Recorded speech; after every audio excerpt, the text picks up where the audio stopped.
Alright, so welcome to the Dota Player's Guide to Dead Rising 3. So this is Yadneb, or Ben, from the We Like Dota podcast. And this is a series exploring non-Dota games, non-MOBA games, for the Dota 2 player. So this is to kind of enlighten the players to other games that might be out there. So that being said, Dead Rising 3 is very different than Dota in a lot of ways. So there's some similarities. There's the leveling up system, very similar in that regard. There's also the fact that you're killing lots of creeps with the hope of escalating that into a bigger type of a fight against some sort of a human character, so very similar to leveling up against creeps, getting gold, leveling up, and then kind of preparing yourself for a team battle. So there's that aspect as well. But in a lot of ways, it's very different, and that's part of the series here. Is let's introduce Dota players to other games too. So not have such tunnel vision towards Dota or the MOBA, the MOBA kind of genre, but to kind of expand that into some other genres as well. So to give you a little bit of a background, I am part of the way through the game here. This is our main protagonist. This is Nick.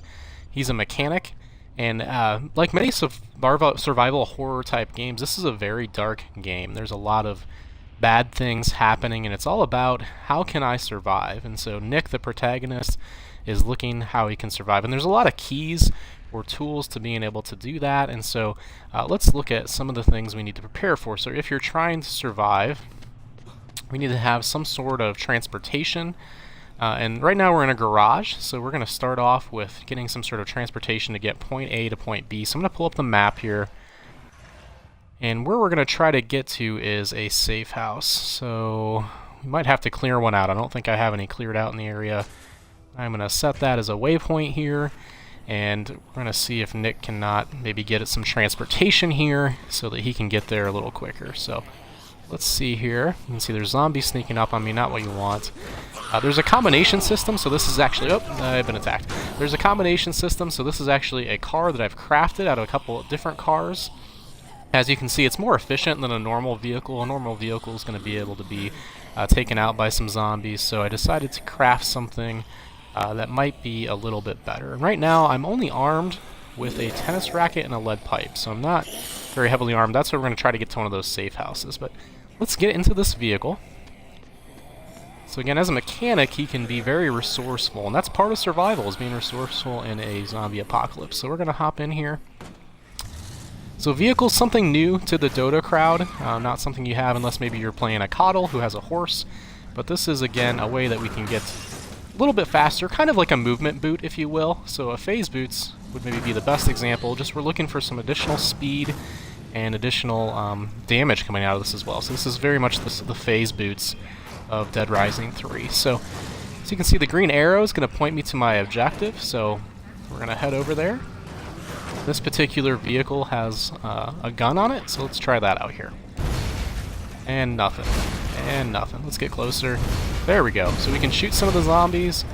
We also can shoot blades out, so very realistic. We're just trying to really scrap together what we can to survive this horrible apocalypse. So let's drive over here and see if we can get a little closer to that safe house that I spotted. Shoot as we go along. So again, you are getting experience from killing these, very much like you would a creep. There's no gold in this game necessarily. We're really looking at picking up items and picking up experience that unlock additional inventory slots, health. There's blueprints that let you build different items, so very similar to recipes in Dota 2.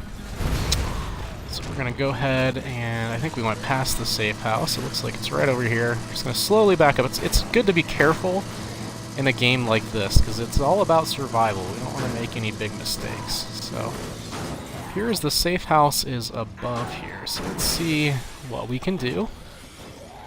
Slide around. See if we go...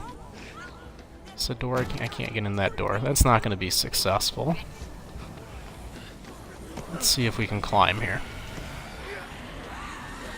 Great, I think we can. Might have to break the window, so we're going to carefully get our tennis racket out and beat the heck out of that. Okay, so there's a lot of zombies in this particular safe house. Wasn't really anticipating that, but we're going to clear these out. Again, we're being very careful, very meticulous. Want to make sure every swing of this lead pipe counts.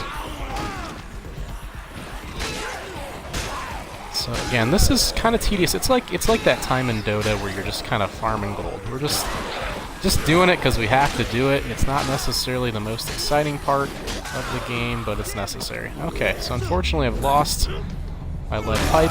Oh, we've got a special. That's kind of the ultimate. So every once in a while, you build up enough, I don't know what you call it, momentum in this game. I guess it would be called mana in Dota 2, but to do one of those bigger moves. So again, there is a lot of cleanup necessary.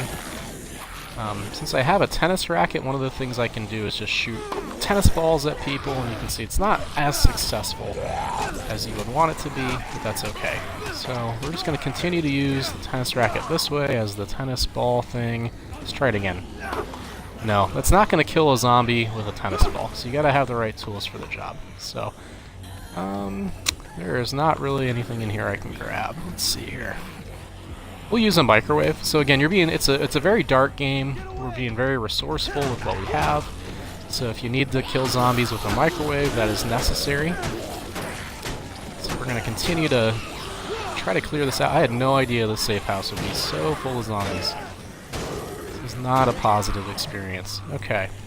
There we go. There we go. Okay, great. So really down to just a handful compared to what we started.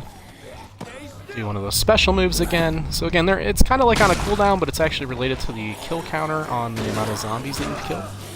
So we're going to go ahead and continue to beat people with the microwave. The laptop there, but I think the microwave is, it's got more bulk to it. It should be more successful. The laptop's really kind of like an iron branch or something. It's not going to help you a whole lot. Alright, okay, so... And...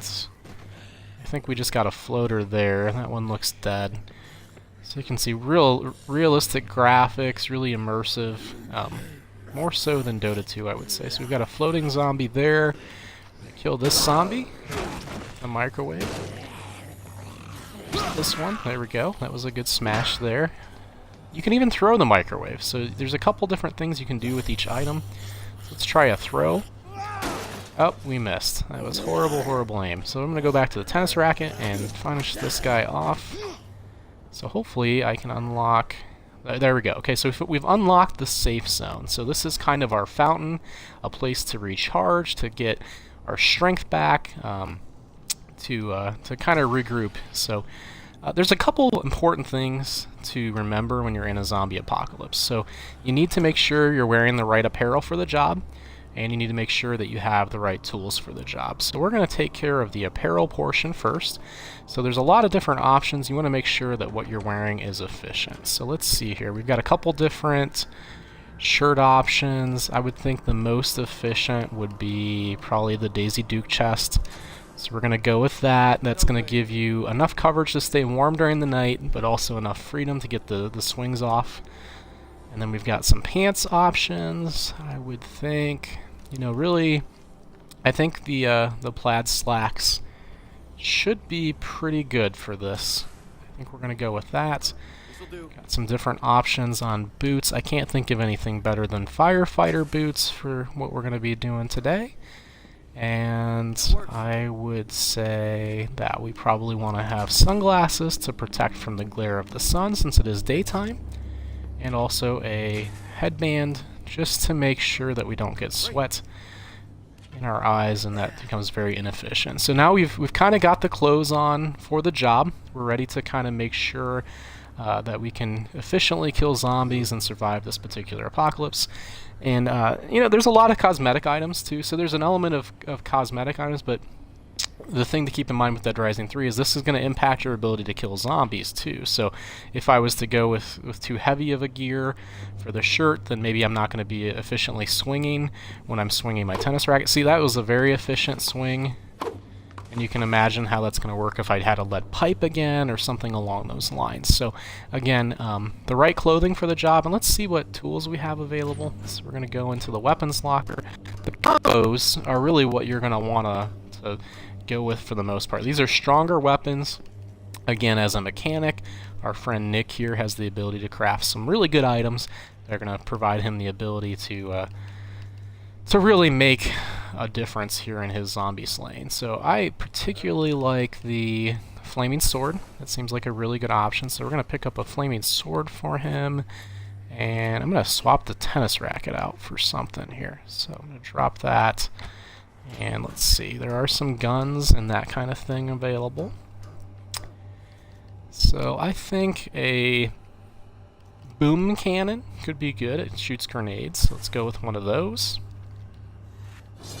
And let's see what else I might want. Let's go to just the normal old firearms. We'll see if we can find some firearms here. I would say probably not a paintball gun, but a light machine gun could be efficient and useful. And let's just kind of scroll through here, see what else we might want.